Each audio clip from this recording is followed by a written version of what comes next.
Don't you love it when things are both easier and more affordable? Like when the rain washes your car for you. Or like when you save up to 10% by bundling your renters and auto insurance with USAA. Bundle with USAA and start saving. Get a quote today. Lowe's knows how to freshen up your yard, and it all starts with mulch. That's why we're introducing Mulch Week during SpringFest with can't-miss savings. Right now, get 5 bags of Stay Green Premium Color 2 cubic foot mulch for only $10. Plus, members earn 5 times the points on select mulch purchases all week long. Lowe's, we help, you save. Valid through 4/9. Loyalty program subject to terms and conditions. Points are awarded on eligible purchases. Details at lowes.com/terms. Subject to change. Excludes Alaska and Hawaii. This episode is brought to you by Walmart. New beauty is in bloom at Walmart, and it's all about springtime radiance. From Drybar, Tula Skincare, and hundreds more available online, Walmart has the premium brands you want and this season's on-trend products for flawless, glossy hair and hydrated skin. Big name beauty brands? Check. The things you love? Check. Find trending spring beauty and all you need to look and feel gorgeous at Walmart, on app and online.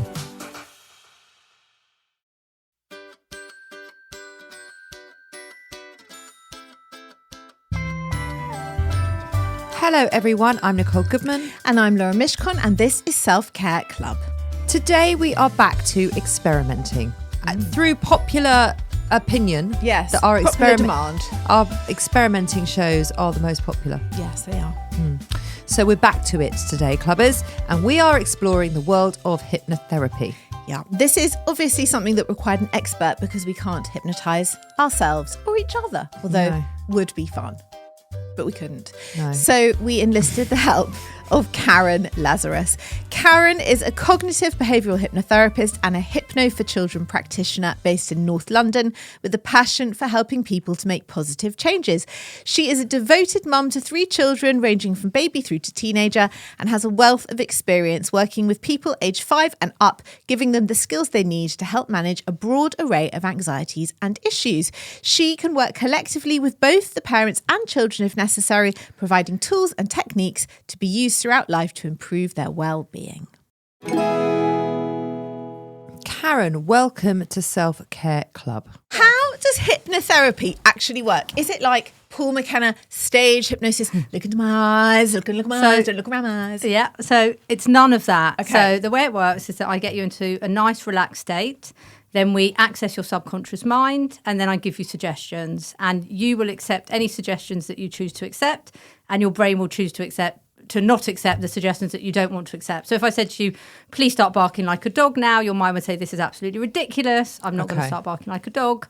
But what I do is I use cognitive behavioural hypnotherapy. So we look at the way that you think, we look at the way thoughts influence behaviour, and then when you're in a deeper state of relaxation, we combine your thoughts and behaviours to help you make positive changes. So it's all about helping you to make positive changes. So I'm just there to kind of cheer you up, make you feel good, and then leave me hopefully feeling lighter, feeling more confident, feeling calmer, feeling in a better place than when you came in. Okay. Can you hypnotise anyone? Like, can anyone... Is everybody able to be hypnotised? So I would say you've got to want to change. So Okay. I do quite a lot of work with smoking and vaping as an example. And a few people say, oh, well, why don't you hypnotise so-and-so? You know, they need to stop. Unless you want to change, unless you want to make that change, you won't make that change. Okay. So you've got to want to make that change. And if you do, then yes, you can be hypnotised and it will have a positive effect for you. And is everyone susceptible? Like, who makes a good candidate? Let's say that you do want to make the change. Yes. But are there people who make better candidates, Subjects. than other people? And what makes people more susceptible than other people? I'm not really sure specifically what would kind of make a better candidate, but I think just being really open-minded, going in and kind of trusting the therapy, and just helping yourself relax, listening to everything that's being said to you. And at the beginning of the sessions, what I do is they're called these like suggestibility tests. So an example of one is what we call these magnetic fingers. So we say, right, keep your fingers apart. And I kind of make you imagine that your fingers are getting closer and closer. And very quickly, that's a good test for me because it helps me to see how suggestible people are and kind of how open they will be to the therapy. So some people, their fingers just go like this before I've even kind of said anything, and other people are quite resistant to it and they sit there a bit more like that, and I'm saying, there's a magnet and it's pulling you and their fingers are still a little bit apart. Right. So does that make it harder if you've got those people? Is it harder to do the work with them? I think for those people, I would imagine they'll be a little bit more resistant to it, possibly. But everyone, once they just relax and get into it, hopefully they're open-minded and they're easier to be hypnotised. And it usually works very well for most people.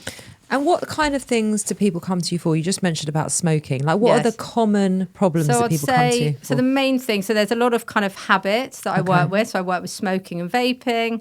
I work with nail biting. There's quite a few people that do, unfortunately, have like hair pulling or eyelash pulling. And then I do a lot of fears and phobias. So I look at like spiders, motorway driving, flying, heights, social anxiety, confidence, bullying, a range of things. I also do quite a lot of work around exam anxiety. So I'm working at the moment with quite a lot of GCSE students and A-level students just to get them in a really good headspace. And I always say to the parents, I'm like, because I've had some nice feedback after, and they're like, they've got brilliant mock results, thank you so much. And I said, look, I'm not involved in the academics, but I help them get into a nice headspace, and actually when they go into it a bit calmer, it just helps them be a bit more rational, access everything that they've learned, and hopefully get better results. That is brilliant. What a brilliant idea. Because you do hear of children that really do so badly or perform so badly in exams when they're a great student all year round. Yeah. That's amazing. They have performance anxiety, so it's like the stress of that time, isn't it? It's very acute. I think. So, so this is just all about saying to them, we look around it. We look around the exam. So for different people, it's different things. So some people feel very overwhelmed with revision, as an example. So the thought of it's very overwhelming. They don't know where to start. They can't get into that zone. For some people, it's the thought of walking into the exam room itself. For some people, it's actually sitting in the exam hall doing the paper. Yeah. So for everyone, it's slightly different things. So we can kind of really tap into that. And I get them to visually imagine that they're in these situations, that they're going into them much calmer. And then when they're kind of being guided through that, it helps them hopefully just feel better, and then give them a few tools that they can use. So like breathing, anchoring, and various other things that we say, right, if you're ever having a moment where everything's a little bit off, let's just like slow everything down a little bit. Let's help you regulate. Okay. That's brilliant. What about, do you ever have anyone who comes in with like a trauma, like a specific trauma or an emotional issue? Can it help with that? Yeah, so I've helped a few people with grief. So grief has been something that I've helped with, and I've helped a lot of kind of breath work's useful for that, and relaxation techniques and things like that as well. But with it, it's just all about really kind of changing the mindset, I guess. So, there's certain things we can control and certain things we can't control. And unfortunately, somebody passing away is something we can't control because it's happened. But it's about acceptance. So we use a lot of acceptance, the acceptance theory. And that's about kind of taking the situations that we have and how we change our thoughts around those situations, and try and make, obviously certain situations aren't positive, but it's about finding the positives in situations and looking at what we do have and finding good things in every day and everything else to make us feel better. Or just allow you to cope with it better. Yeah, basically. Absolutely. It's quite therapeutic then, isn't it? Yeah, totally. Absolutely. And would you say it is a type of therapy? Yeah, definitely. So it's a light form of therapy. So you would talk, rather than just coming in and going through the hypnosis immediately, you would talk first? Absolutely. Right. So it kind of always starts with an initial consultation. So I will get people in, and it's just for me and them to get a chance to build our therapeutic relationship. And that's key. And I always say that to everybody. The key is how me and them connect. And I want them to come in and feel like it's a really safe space where we can just chat, where they can open up. So they come in, they give me a bit of their background, they give me a bit of their history, and we just chat, we talk about things, and then they go through kind of what they want help with. And then we usually do kind of a couple of intro things, I'd say. So there's a nice script I've got called Leaves on the Stream, where we imagine that we can picture a stream and there's leaves going down the stream, and we imagine all our thoughts are kind of going off there. So it's just like light things to help people relax and kind of get used to what we're going to be doing.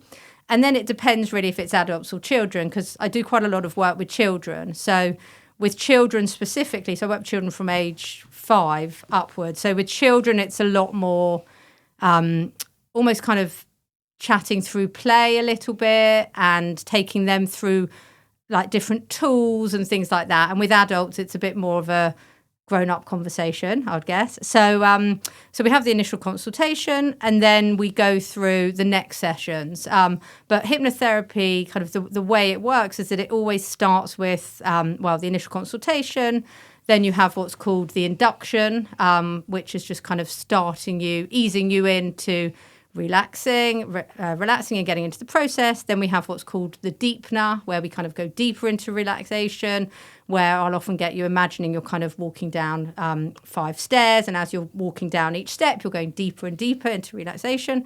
Then we have kind of the main body, the suggestive element, which is either through visualization or positive suggestions that I'm then kind of giving to you to make those changes. And then we have what we call the kind of emerger. So I'm then like emerging you from the hypnosis and the hypnotherapy. And then we have the debrief. So then we always end by kind of me asking, how did you find that? What worked well for you? And then from that, we then look at, then I'll kind of go away for the next session and plan the next session. And then that's kind of the structure of how it all works. So you're not asleep? You're not asleep. You're definitely not asleep. You are fully awake. We're accessing your subconscious mind. So you are hopefully getting quite relaxed in the process. And by going deeper, you're getting even more relaxed. But you are very aware of everything I'm saying at all times. And as I said, you will only accept things you want to accept. And that's the key. Okay. And I always say to people, I'm like, first of all, I'm not going to make crazy suggestions, obviously, because it's in nobody's interest to do that. But I say, I'm not a magician, unfortunately. I'd love to be, but, you are making the changes. I'm saying to you, right, this is the suggestion, and you're going to think positively and you're going to see yourself doing this, etc. And if you want to take that suggestion, you will. But you can't be manipulated, You can't be manipulated, absolutely. So you are making the change. And actually that's, good for me, I guess, because the onus is on the client. But it's also good for them because hopefully for you feel really empowered. Yeah. You are taking control. You are making this change. Which is great. How many sessions should people come to you for? I mean, can you do it in one? So typically the stop smoking and vaping, I do that in 2 sessions. It's only 2 sessions? 2 sessions, and you will not smoke or vape again. Wow. Wow. So wow. It's quick. And that's the other thing with this therapy. It's not... ongoing, loads of sessions. Yeah. Typically, I'd say it's 3 to 6 sessions. Right, you're in and out. And actually, that's quite nice. Yeah, because a lot of people, otherwise, it's just this like ongoing. Yeah. But I've had a few people where I've had about 6 sessions or so, and I've been very honest with the parent, and I've said to them, I feel that we have got to a point where I've given them various tools now. And they said, you know what, they're really enjoying just coming. They're coming to offload. They're enjoying chatting to you. Can they keep coming? And you just keep giving them a few more tools and doing different things. And so in that case, I say, yes, of course, if it's a safe place for them, they can keep coming. And similarly, often I say to people, we've had our 3 sessions now. I want you to go out there, try all the tools I've taught you. If you need me, I'm here. Come back if you need me in a few months. So I've had someone with confidence as an example, and I gave them 3 sessions. They felt much more confident. They had a presentation at school. They went off, they did it. They felt great. And then I said, if you need me, you'll come back. And then a few months later, they would call back because there was another event or they were going away with school or something like that. So it's not to say that kind of once you've finished seeing me, we're done. But I guess it's nice for them and me to know that the door's always open and that they've got, as parents, we always want the best for our kids, don't we? So if we know we've got somewhere or someone we can turn to, if our child is feeling a little bit off, then we know that that's where we can go. Similarly with the GCSEs, I helped somebody with their mocks and they've kind of had really good results, which was great. And then they're coming back to see me. They just want a little boost before the actual exams. So, one session, we're going to boost them up.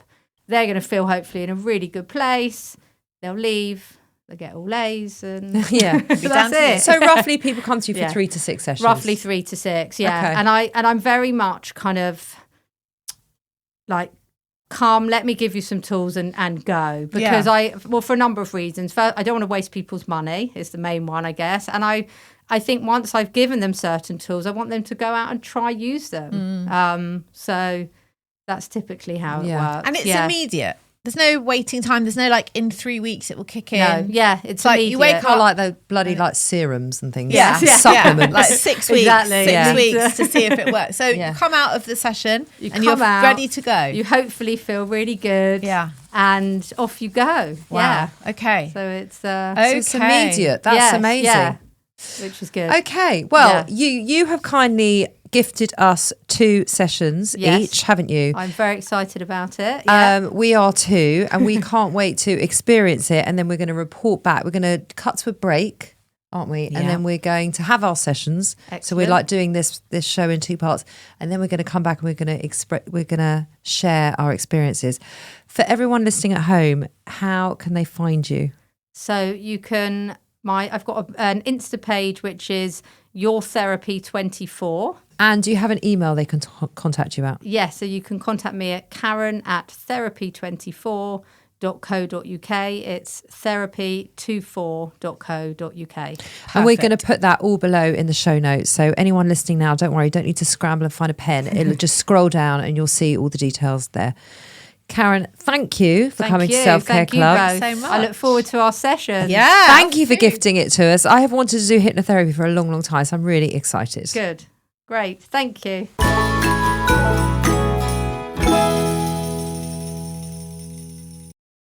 When you think about super successful businesses that are selling through the roof like Heinz or Mattel, you think about a great product, a cool brand, and brilliant marketing. But there's a secret. The business behind the business making selling simple for them and buying simple for their customers. For millions of businesses, that business is Shopify.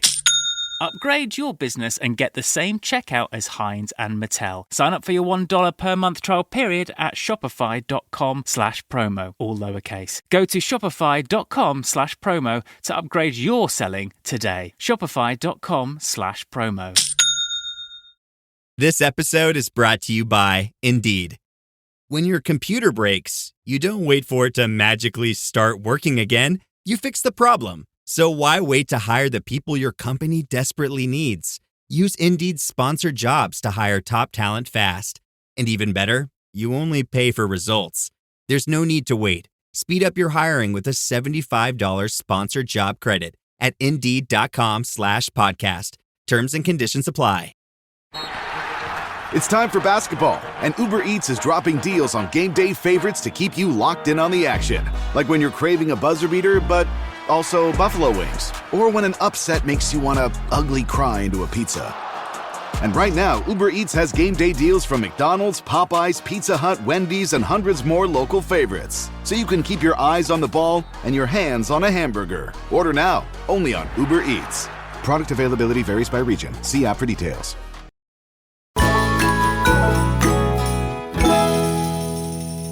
So, I am dying to know how you have found this. You have been so secretive about this whole thing. I have to be secretive You because don't. otherwise You it spoils it. You actually don't have to be secretive. Why? Because then you have no curiosity or like, well, I already know because you already told me. So if you don't know, you don't know. So you don't know. I don't know. No. But You don't know. I don't know. No. But I will say that the level of secrecy has been annoying. I haven't said to you, annoying. I'm keeping a secret. Yes, you have. No, I haven't. You might as well have. I just haven't said anything. And when you've asked questions, I just don't answer them. No, but we have done a lot of experimenting shows over the years. We've worked together for 5 years now. So you've never been this secretive. I don't feel like I've been secretive. I think maybe you've just been extra curious, and I don't really know why you're so curious. I don't feel like I have been extra secretive. We have. I'm telling you. Okay. Well, because normally I would at least know what you were being hypnotized about, what you were being hypnotized for. I would have a rough idea, or I would have an inkling as to how you found it and what it was and blah, blah, blah. But there's been nothing. So it leaves questions and wondering. Well, I'm just leaving the mystery of our relationship open a little more, because there's no mystery left in our relationship anymore. You finish my sentences, you know what I'm going to wear, we turn up in the same outfit. It's like, I actually never know what you're going to wear this morning. This morning, you turned up looking like Joan Collins. Or Jackie. Jackie Collins? Yeah. I think Joan's more glamorous. I like both. She was in a fur. It's 17 degrees today. It's literally the only day of summer we'll ever have. She was in a fur. Faux fur. But it was a faux fur. Big glasses, big earrings, red lips. It was giving 80s power vibes. I mean, it was something. You were like, I don't know what you're going on about. It's a normal outfit. I'm like, there is nothing normal about this outfit. Made it really extra. I've changed The now. whole thing was extra. Yeah, I've changed the now, so I'm whole not wearing it anymore. Thing from head to toe was extra. You look great. Thanks. Thank you. Anyway, come on. Okay. So, I would like to say at the top of this, I didn't go in with any kind of... Well, I'm going to ask you and then I'll answer. How were you feeling going into this? Did you have any expectations? Have you ever done it before? I have been hypnotised before, Okay. but this was different. The way in which she approaches it, she just had a completely different approach. So I've actually been hypnotised a few times. Oh, before. okay. And last time was to get off sugar. Right. And it was much more classic hypnosis that you would expect. We talked for a bit. I told her what I wanted. She put me in a trance. She hypnotised me for about 45 minutes. I came out of it. I didn't eat sugar for 3 weeks. But then you have to go back, and I never went back. What else have you done it for? God, I can't remember. I can't remember why I went. I think I was very stressed and anxious. Okay. I'm going back a long time. Okay. My kids were very, very little. Okay. And I never got anything from it. Right. Interesting. Okay. So you kind of knew like what to expect and what it was. I did, but Karen's approach is different. Okay. In fact, all 3 hypnotists that I've been to have been completely different. So maybe it's just a personal thing, or it's the type of hypnosis that you practice. I don't know. What about, have you done this before? Never. How did you feel going into it? Like quite interested and intrigued to see what would happen. I didn't know if I was going to be susceptible, if it was going to work on me, but I went with a very open mind to like, this might be great. I'm going to give it my best shot. Yeah. And I don't know whether it's something you can give your best shot or whether it just works on you or it doesn't work on you. I think you have to work with it anyway. Well, Karen says that, doesn't she? You have to work with it. And you have to, whatever you're coming for, you have to be open to the change. Yes. You have to want the change. Yeah. Otherwise, it's not going to work. Yeah, she was very clear about that. She was like, she said that someone sent her someone to stop them smoking. Yeah. But that person didn't want to stop smoking. They had no intention of stopping smoking. So it didn't work because you have to want to do the thing that you're being sent to do. Listen, we've done a lot of self-care and a lot of practice over the years, and it always comes down to one thing, which is you. You are in control of yourself. So either you want to change it or you don't. And it goes back to that show we did, if you're not changing it, you're choosing it. So you have to be ready for the change. You have to want to do it. You're not going to go and think, right, I don't know how to stop smoking. I don't really care if I stop smoking. I know it's not good for me. So I love shouldn't smoking, smoke. but if someone can hypnotize me to not smoke, then whatever. I won't. Yeah. It's not going to work. You have to work with it. Yeah. So I went to Karen and I was very clear about the fact that I had 2 things in mind, and I presented her both of them because I didn't know which would be better or easier to work with. And I was trying to find a balance between doing a show that was going to be in, good content and also genuinely helping myself. And I wanted to find a balance of both. So I said to her, everything is fine generally. My only kind of, I don't know if you want to call it a phobia or a fear, is my driving anxiety on motorways, which we did discuss previously on the show we did about anxiety with Anna, didn't we? When was that? About a year ago. About a year ago. It's come up a lot. Occasionally on this show. Yeah. So in a nutshell, I started driving at 21. My mum lived in the countryside, so I drove a lot on the motorway up and down to see her. It was I never loved it, but it was never a problem. Then COVID happened, and probably, I'm guessing, the start of perimenopause, and I got very anxious about motorway driving. I couldn't do it anymore, and it kind of got worse and worse and worse until I couldn't drive on fast roads. And I've said this before, I was doing things like driving from your house back to my house so that I could take a safe route, in inverted commas, to pick Josh up from school. It got really bad, and I got myself out of it just because I was late one day at your house and I had to take the fast roads. So I kind of got myself out of most of it, and now I'm really fine about driving pretty much everywhere, but still the motorway thing is a barrier for me. Okay. And look, it doesn't affect my life on a day-to-day basis because my mum now lives in London, and if we do a motorway drive, Ollie drives it, or I would get a train, and Max is leaving university, so I haven't even got that thing now of like I've had for 3 years of like, what if I've got to drive up to see him and I can't do it? Like, that's ending now because he's coming home. But it's still a limitation on my life, and it's still something that doesn't have any logic and didn't stem from a trauma or anything. It just is so irrational, and it bothers me that it bothers me. Yeah. So, and it's quite an acute thing. So I put that to her as one of them. And then the other thing I said to her was, you know, with getting older and I've had my DEXA scan and I've got osteopenia, and I know that I have to do strengthening of my muscles and strengthening my body and getting myself ready to not be a broken, brittle old lady. And I would feel good if I could be hypnotized into wanting to do that work. So rather than like, oh my God, I can't, I won't, I hate it, having a feeling of like, this is good for me, I need this for my body. It's a mindset shift around it. Yeah, exactly. So I gave her both of them. She was like, okay, well, we're going to work with both, which was very interesting. So I went twice to her. The first session, we just did she explained about the whole process, what we were going to do, how it would work. We did the susceptibility test, and then she took me through a kind of practice hypnosis, just to count down and a count up and to see how I felt. And we talked all about all the motorway driving, how I felt when I was on the motorway, the physical feeling in my body, what I was feeling in my head. She kind of really, really went into detail so that she could really understand how and why I felt the way I did. And it is quite hard to unpick because it's not something I can just put a pin in and say, this is why. So it's tricky to explain.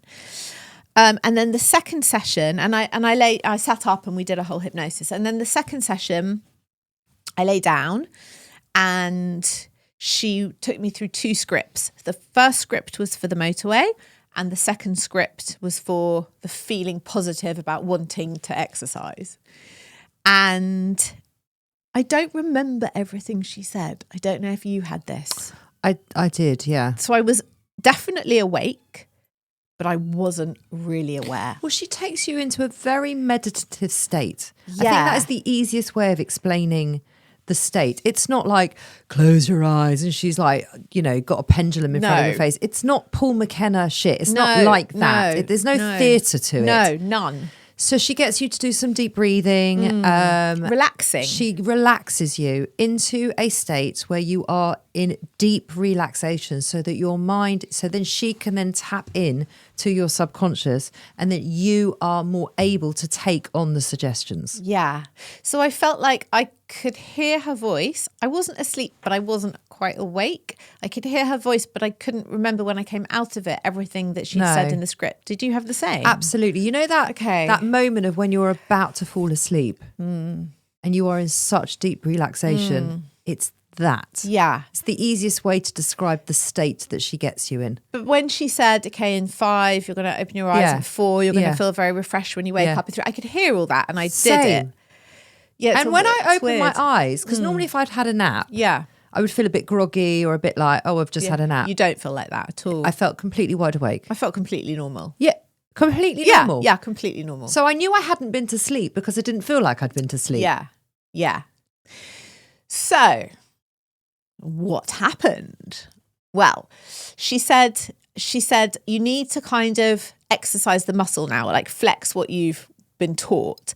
So she said, literally exercise the muscle. Yeah. So she was like, how now we finished the session, like on the spot, immediately as we finished, how do you feel about driving One Junction on the motorway? How do you feel in your body, like when I say that? And I said, well, I don't feel hysterical about it. I don't feel like, yes, I want to get in the car now and do it. Well, no one wants to do it. Yeah. But I don't feel like panicky or so stressed out by the idea of it.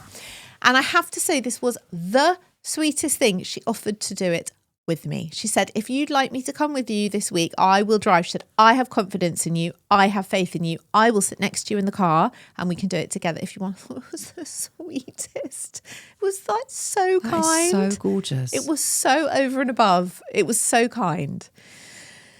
She said, think about it, but the offer is there if you want to do it. So she texted me the next day and said, how are you feeling? And I said, well, I have kind of got this inkling that I might ask Ollie to come with me in the big car and do a junction. Anyway, it didn't happen because the weekend was so mental. Neither of us were home basically the whole weekend. We barely saw each other.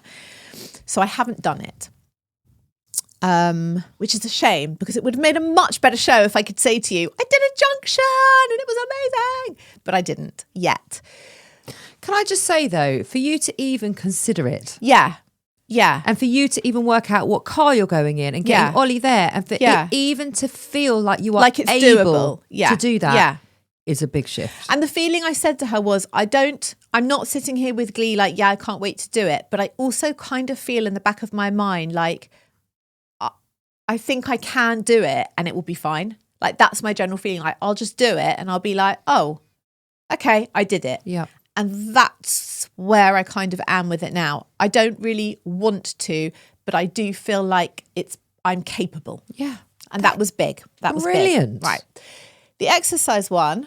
I want to know where you went at 2:00. There was one day that you were like, I'm not around and it's 2:00 and I can't tell you. And now I'm going to tell you. This is the bit she's been secretive about, clubbers. So I have a cousin and she has been on Instagram a lot with her strength, showing her strength training. Just tiny clips. She's not a professional. It's just like you. She just does it in her spare time. And she's got really kind of good and strong and she's had a bit of a difficult year and it's really like, you can just see it's brightened her mood and she's lifting heavy stuff and all her reels and she's younger than me and she's quite cool and I keep looking at her and thinking like, go girl, you are looking great. Anyway, I saw her and then I saw this woman who she was with. And then anyway, this woman is like her personal trainer. I thought it was her friend, but it's her personal trainer. So I was looking at her reels and then I clicked on her and it went through to the link and she was like, book a free session, a free taster session with me. This was the day after the hypnotherapy. I mean, it's a sign. And I was like, fuck it. I'm booking the free session with you. And I booked it and I went. And I did an hour and it was really, really hard. And I kept saying, I can't do this. She was like, you can.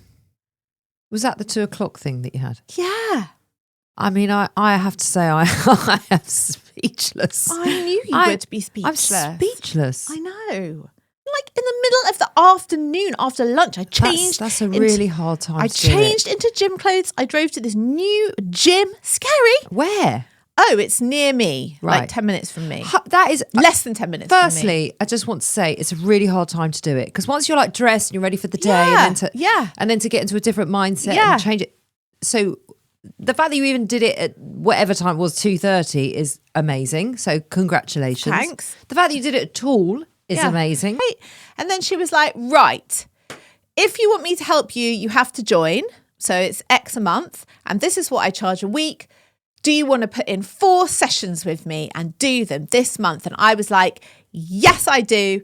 And I signed up and put that in your pipe and smoke it.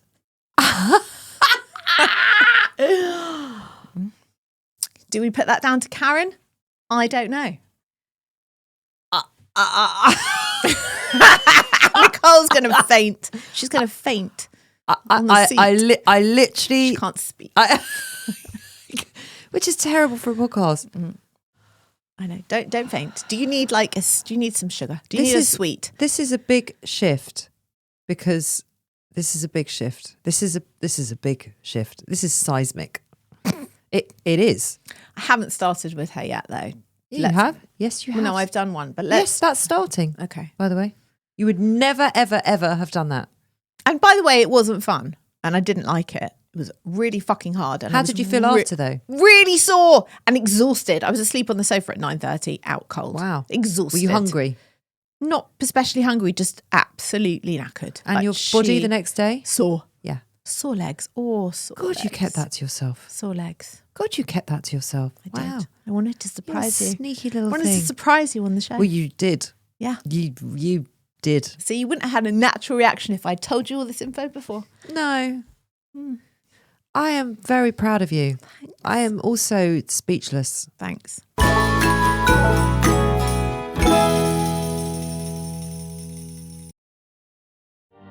You're the perfect blend of elegance and style, and your ride should be no different.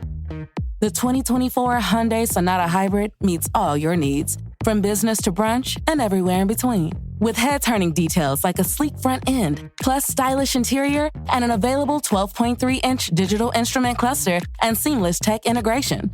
Okay, Hyundai. Visit HyundaiUSA.com to learn more about the new 2024 Hyundai Sonata Hybrid. Switch to Verizon Business and get more from your internet without paying more for your internet. Get LTE Business Internet starting at $39 a month when paired with a Business Unlimited smartphone plan. That's unlimited data, and with it, unlimited possibilities. Start saving today with Verizon Business, ranked #1 in small business internet customer satisfaction by J.D. Power. Starting price for 25 megabits per second internet plan with savings, plus taxes, fees, and economic adjustment charge. Terms apply. For J.D. Power 2024 award information, visit jdpower.com/awards. Hey, this is Bill Simmons from the Bill Simmons Podcast, here to tell you that Michelob Ultra is giving you the chance to win tickets to the NBA Finals. That's right, the 2025 NBA Finals. Just head to MichelobUltra.com/NBA Finals. Michelob Ultra courtside NBA Finals sweepstakes. No purchase necessary. Open to U.S. residents, excluding Maryland residents. 21 up. Begins at 9 a.m. EST on February 16, 2025. Ends on May 5th, 2025. See official rules at MichelobUltra.com/rules for price and details. Message and data rates may apply. Void where prohibited.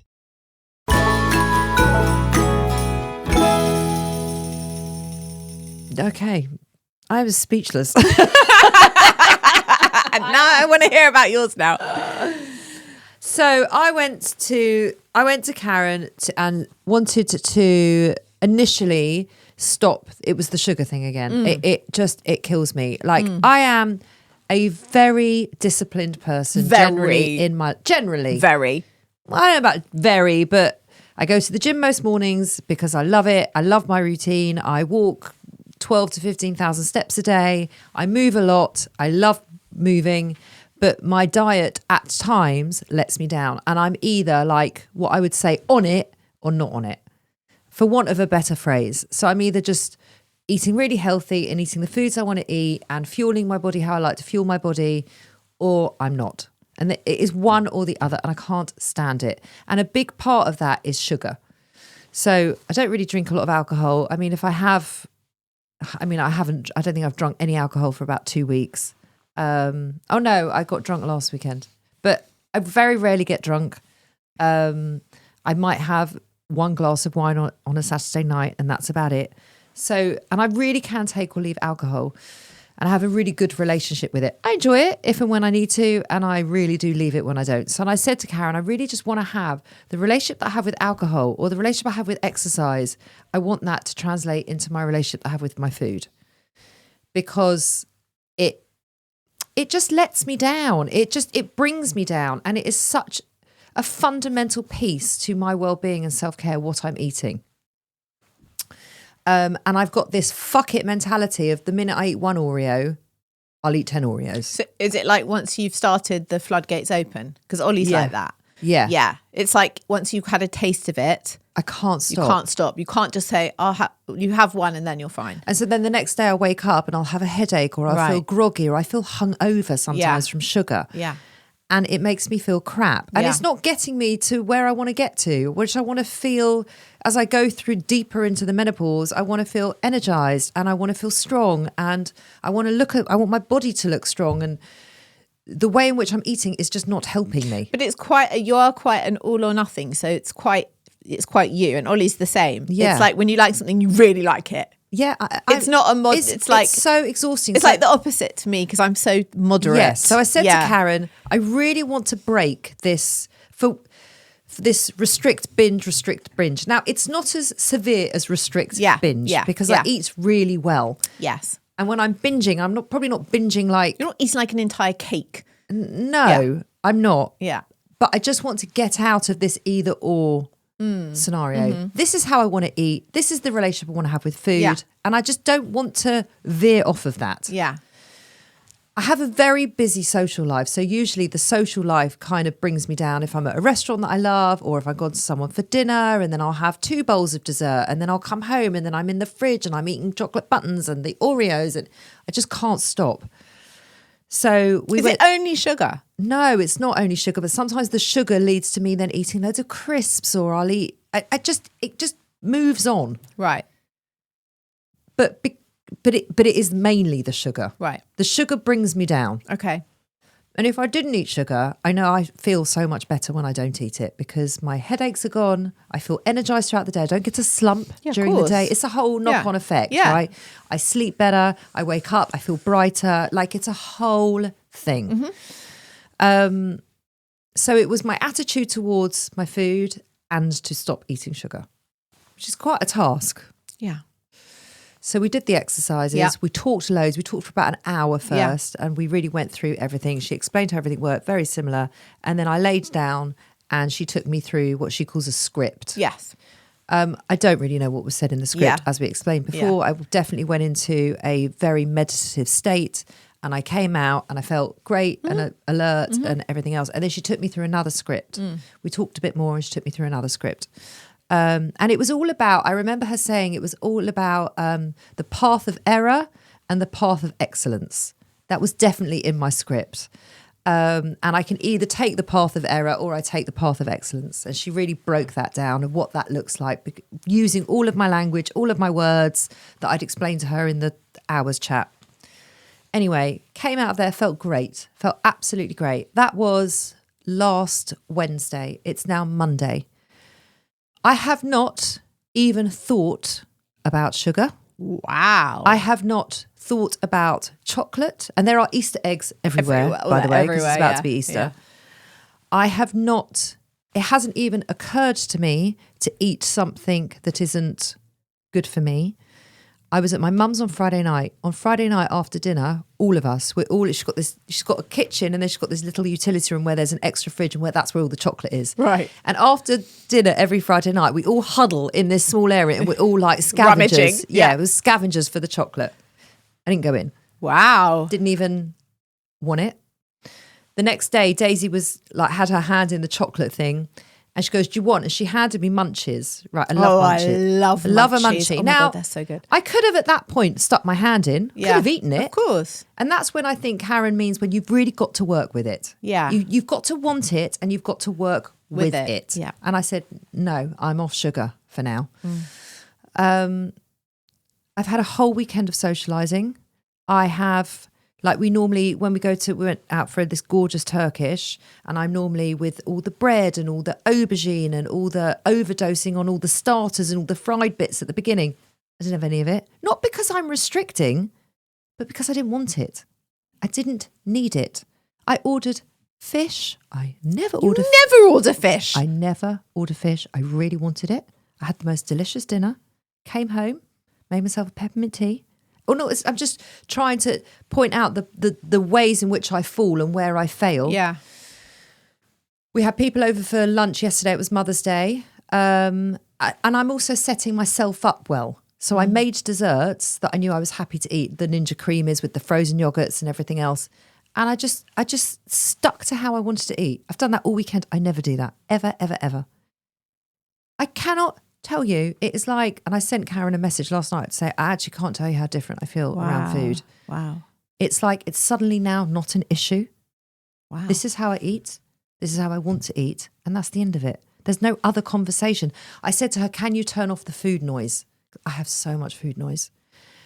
And that's what it feels like. It feels like the food noise has been turned off.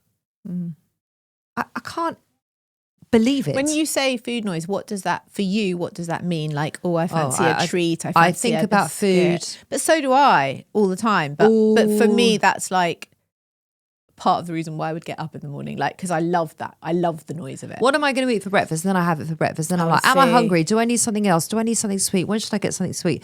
And if I want something sweet, I will sit and ruminate on it for as long as it takes until I get it. I can't let it go. So it's the noise about what you're going to have when... And then once I've had it, you shouldn't have had that. Why did you have that? Oh, now you feel shit. Now you're going to get a headache. Now you're not going to sleep properly. Now you're going to wake up feeling crap. So it's now you're going to be bloated. It's a chatter. It's noise. It's just constant background noise. It runs in the background throughout the whole day. So interesting. I don't have that. It's gone. Wow. It's gone. My feeling is I'm going to have another session with her, and I am gladly going to do that because it feels, look, I'm 5 days in. And everyone's like, oh, how's the no sugar going? Adam keeps, don't you want it? Don't you want it? And I'm like, no. But also I think the thing is, like we said at the beginning, you do want that for yourself. No one's imposed it upon you, and it's not something you want in your life. Like, this is what you want. It's just, it's difficult for you to maintain that without a little bit of help. And the hypnotherapy is the help. It really is the tool. It really is. Yeah. And normally when I stop sugar, it's coming from like a restrictive mindset. Yeah. I'm restricting it. It doesn't feel like that now. I'm just not eating it. I'm not interested in that. I'm not interested in that because it doesn't serve me. Yeah. Because it's not actually very good for me. Yeah. And that's kind of, honestly, it's interesting. It is fascinating. And I know it is categorically down to that session because I have never been able to approach it this way. Like I said, I've been able to stay off sugar for periods of time, but it's from a completely different, it's just a different mindset. Interesting. Shall we summarize? Yeah. So what worked? Because it still feels like you're a little bit hesitant. Definitely. To put it down to the hypnosis. Oh, no. What I was going to say is I still feel quite hesitant about both the driving and the exercising. There is no way you would have booked a session with a PT previous to that session. Probably not. No. What I mean is hesitant about like jumping in and doing it. I still, I don't feel like, yes, it's going to be great and I'm going to be amazing. But you're doing it. Yeah. I don't go to the gym every morning and think, right. I mean, I do sometimes, but there are many, many times where I think, oh, I can't be fucked. Yeah. Oh, I don't want to do it. I still feel like I'm fighting on both the driving and this. I do still feel like inside I'm fighting a bit of an internal battle between like, I know what I need to do that's good for me and I know why I'm doing it because it's for my well-being and it's for my health and it's for my bones and it's for my strength but it's for my future. But you see, that narrative is already different because normally it'd be like, I don't want to do it, I'm scared to do it. But I still don't want to. Yeah. But the mindset's shifted to a place where you can. I hope I can. You have. Yeah. You have. I know. I feel very underconfident in my own ability to do it. Okay. I think that's Can I just say something on that? Exercise helps with that. That mental strength and that mental that trust in yourself that you can do hard things without sounding like Glennon Doyle. Yeah. Because I'm always doing hard things because I'm always pushing myself to do something hard or something horrible or something uncomfortable. Yeah. And it puts you in a place where those things become easier. Yeah. Hard things become easier. Because I like to be in my comfort zone. I like to be in the places where I'm comfortable. I know you do. I think that's pretty normal for most people, but I feel I don't. I hate it. You hate it. I really like it. It feels restrictive and boring to me. See, to me, it feels safe. Funny.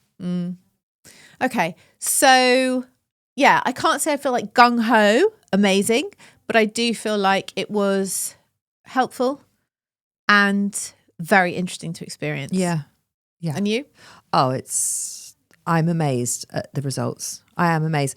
And she also gives you a piece of audio to take home, and I've been listening to it every night. Did you get a piece of audio? No. Right. So I've got affirmations. Okay. So it's interesting that she's done that differently. So I listen to something every night before I go to sleep. I have not gotten past the 10 steps that I have to walk down. Right. Okay. Really. You just go to sleep. Last night, I really wanted to know what was past the 10 steps. Yeah. It happens to be a beach. Oh, okay. I got past it, but I don't know. Okay. I don't know. Because she puts me into I'm being hypnotized. Yeah. So, but whatever it is, it's working. And I'm delighted and I'm grateful. I'm so grateful that I've been able to turn this food noise off, even if it's just for a bit. Amazing. Yeah. So that's our show. Thank you so much for listening. If you want to be in touch with Karen, all her details are below in our show notes. So make sure you go and check her out. And we'll be back next week with a brand new episode. We will. We'll be back on Tuesday, tomorrow for 40ish Unfiltered, and back on Thursday for the main show of 40ish as well. So go check that out. See you then. Bye. Bye.